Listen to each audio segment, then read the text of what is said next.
You want to talk about what you've been up to and give a status update? Let's give an update of what has not been going on in the van. All right, Steve. Why don't you give us an update? What you've been up to? It doesn't look like much has changed in here. No, not much has changed in here. I have spent 10 times as much time researching and planning the wiring as I has actually installing it. So most of the wiring is now done. I have the wiring up through the channels on the ceiling, down through the walls in here.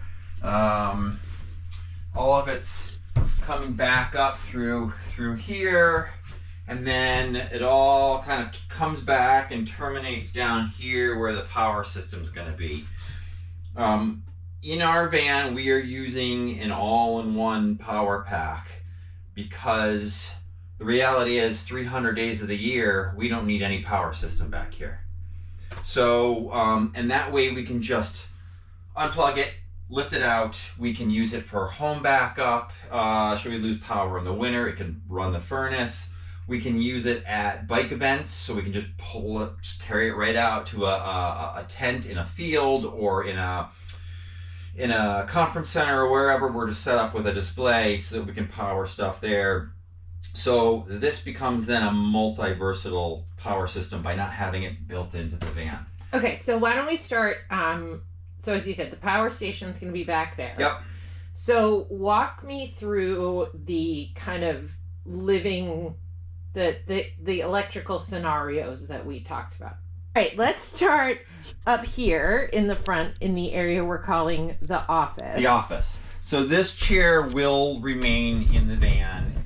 There's going to be a wall. The bathroom wall is going to be backed up right to it. This seat does, it reclines, it slides back and forward. Right.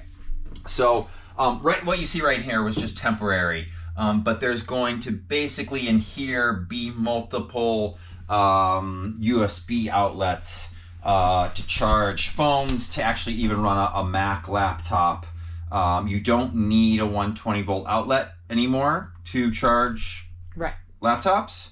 You At just need my laptop. Right. You just need high powered USB-C outlets. So that's all we're gonna have in this area here. Okay. Yeah. There will be cabinets above.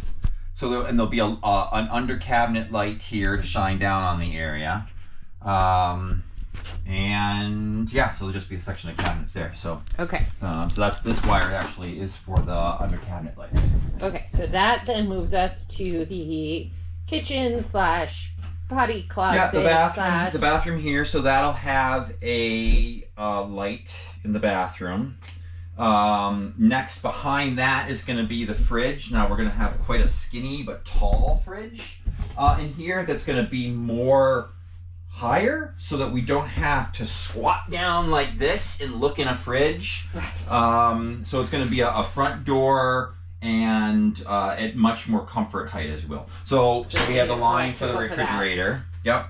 And we don't think, are we putting any kind of power in the potty closet? Because we don't think we need a vent or anything. Oh, we're not planning on a toilet that requires a vent. Okay. But now that you say that, I actually have 2 lines here, which I don't really need 2 lines for the office. Yep. So I could take that line and use it for a vent for a future toilet, should we decide that it requires one. Okay. Yeah. And then on that side. And then this side's the kitchen. So over here we're gonna have we will have a regular 120 volt outlet. So right now this is just temporary. We will get into what we're doing for the walls. We are going to be doing something really kind of dramatically different than everybody else, but yeah. Okay, focus on electrical. All right. So 120 volt there. There's going to be under cabinet lights. There's going to be a switch for the main overhead lights. More USB outlets. And and then also the microwave as well. Okay. Yeah. And then that brings us to the bedroom and the garage. So the bedroom and the garage. Yep. So then we have the wiring for the overhead lights. We also have, coming up to the kitchen, we have a switch to turn on the water pump. So the water pump will be back here, the tank will be there, and then we'll have multiple USB outlets in the wall here because the bed's going to be up high. And so these USBs will be to charge devices. It'll also be so they'll be used to plug in lights. So you can get sort of gooseneck reading lights, so you can just plug into USB outlets. So we're not going to build in reading lights for the bed. They'll just be able to plug right into the multiple USB ports. And yeah, and then for almost everything, as you can see, this one's white, this one's black, but all of this wiring has been, for the most part, shrouded in a cover, and this is for two reasons. This one is actually split so that I can take that, but that acts as additional abrasion protection against anything that's going to be moving, and that it also is a softer material. So if for some reason in some area it's a little loose and it flops a little bit, it won't really make a banging sound. Yeah. So if you take the hard exterior of this, that makes a loud noise. But once you stick it inside of this stuff, it nice. So and then anywhere where it's loose, this is actually going to get a dab of adhesive so that it's all going to be stuck and not flopping in really too many areas. Zip ties, adhesive. Yeah. What is this? This is going to be for the ceiling lights. Oh, okay. Yeah. And then we also, so then back here is as you said, everything's coming in and it's all coming down there. And it's all coming down there. Yeah. And then where's for the solar coming? The solar will be coming down from here, but it's going to be coming down from the roof. Okay. And then that's going to come down through the wall here. A couple of things. So we'll have the plan right now is to have a gigantic 550 watt solar panel on the roof. Just a single panel, so we only have to have one drop line for that. We don't have to connect any multiple panels up together. That'll come down and plug right into the box, and then we're also going to have shore power connection hidden underneath the bumper on the outside. And there's actually a connection from the outside to the inside, kind of snaking its way through the body. And that's actually how air escapes when you have, say, the air on in the cabin. Oh. And so the wire will come up from there and it'll terminate at a plug down low. Cool. Yeah. Other thing, that I've been working on, and actually this is a good test because I can see where the gaps are, is these window covers. So these are for insulation to keep it cool in here and to keep the heat in, and also for privacy. And they're expensive. They're I think I looked, it was $1,200 for a full set, and that didn't even include these little windows that we haven't put in yet. So I've been working on figuring out a way to create window covers that also, a lot of the window covers that I see that cover this whole section, which is great, except Steve hasn't decided what we're doing around the windows. So I don't know that I'm going to be able to attach by magnet. So I've come up with this system where it attaches just to the outside. And you can see, this is actually a good test. If I can see the light in it, means I need to put another magnet there.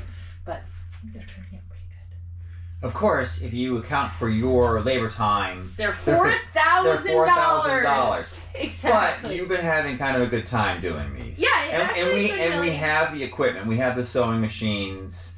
And it keeps me from doom scrolling. So no, it's been enjoyable. I think it's been fun. I mean, I have taken apart this one 4 times. I've taken these apart 4 or 5 times. But no, I'm excited about how they're turning out. So I've done the one in the office. I have the next one to do. I think the driver's side ones will be, or the sides and the doors will be doable, and these will be doable, and I'm a little worried about the front? The front. Maybe we'll just buy the front. It's so big. Right. Anyway. Buy the windshield. Yeah. So, which leads us to the conversation we've been having recently, which is everything costs $1,500. Yeah, if you're doing a van build, just everything costs $1,500. Everything takes longer than we thought it would, and everything costs $1,500. So what costs $1,500? Right. So what are our next decisions? So the electrical's done. Yep. So the electrical's pretty much done. So now it's time to insulate. So we're going to insulate the walls next, and then we're going to put our. Oh, you're right. So the bunk windows are next. We've had a lot of issues. I mean, the reality is it's been cold.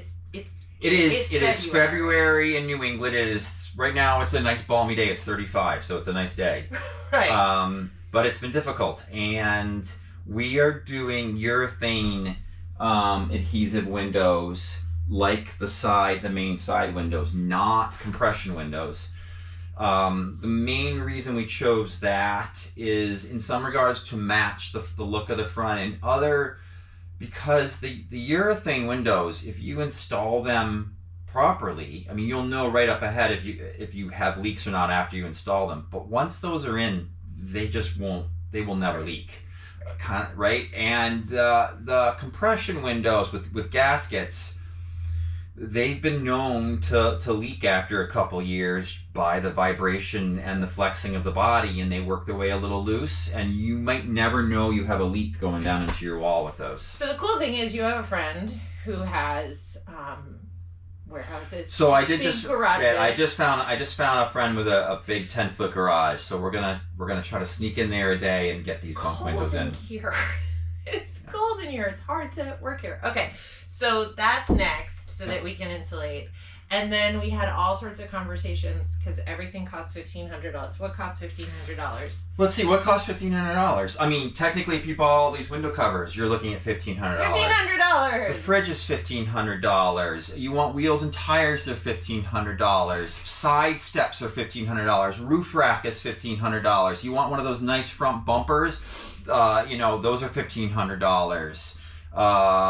What else do we? Power station, $1,500. This is air conditioner. If you want a roof air conditioner instead of just like a max air fan, $1,500. Okay, so let's talk about that for a second, because we decided that we had some back and forth on the air conditioner, in part because of Daisy, right? Who's going to be hanging out in here when we're not. Yeah. And we decided that was the $1,500 that broke us. That we were like, nope, we're not going to spend $1,500 for an AC. At least not yet. Not yet. So we're picking one though that will. So you're wiring, and we're picking one that the hole would be the same size if we decide later. Yeah, I mean, if you put a max air fan in, that's the same size as all the air conditioner holes. Okay. But I wired to the max air, which is not in yet either. It is wired for an air conditioner. So that way I don't have to worry about that. I have even 120 volt air conditioner if we decide to do that, and not a 12 volt. Yeah, because I think we have to travel first before we figure out. We've had friends say they've just never used the air conditioner. They've never needed it. Right. We'll have lots of ways to vent. We'll have monitoring. So we're gonna live in it. We're gonna live in it. We're gonna travel with it first, and see how much we need the air conditioner. Yeah. Yes. So we were thinking we could be ready for our first trip at the end of February, and then we came to our senses. Right. So now we're hoping end of March. End of March. Yeah. Sure. All right. So what is next? So after that, next is. Are you going to do the max air fan at the same time? Yeah, so bunk windows, max air fan, insulate walls, and then once this is walled, bed, and then we can the bed and then I can start building cabinets. Once I have sort of the curvature of the walls, the dimension of everything with the walls in place, I'll start building the cabinets. I'll start building the bathroom. The bathroom, $1,500. Once you take into account all the nice composting toilets, plus plus all of the base and everything I'm going to be putting in there. It's $1,500. $1,500. Yeah. Okay. All right. Well, you know what? That's it. This is our update. Update done. We're gonna try to do this. How often? Weekly? Are we gonna give an update weekly? We should give an update weekly. We're gonna give an It's only for our own personal kick in the pants to get things done. Just so he doesn't have to say I didn't do anything this week. Right. All right. See you next week. What you got there? My back of the envelope sketch. This is, what is this? Is this your electrical plan? No, this is my light switch plan. So I just quickly sketched it out on the back of an envelope, ripped it off, and now I'm going out to wire it. Give me this. This is it. This is your entire plan. This. This is just my light switch plan, the 3-way light switch plan. I just quickly sketched it out how I wanted it to go, and now I'm gonna go put the wiring in for that. Absolutely gonna short circuit.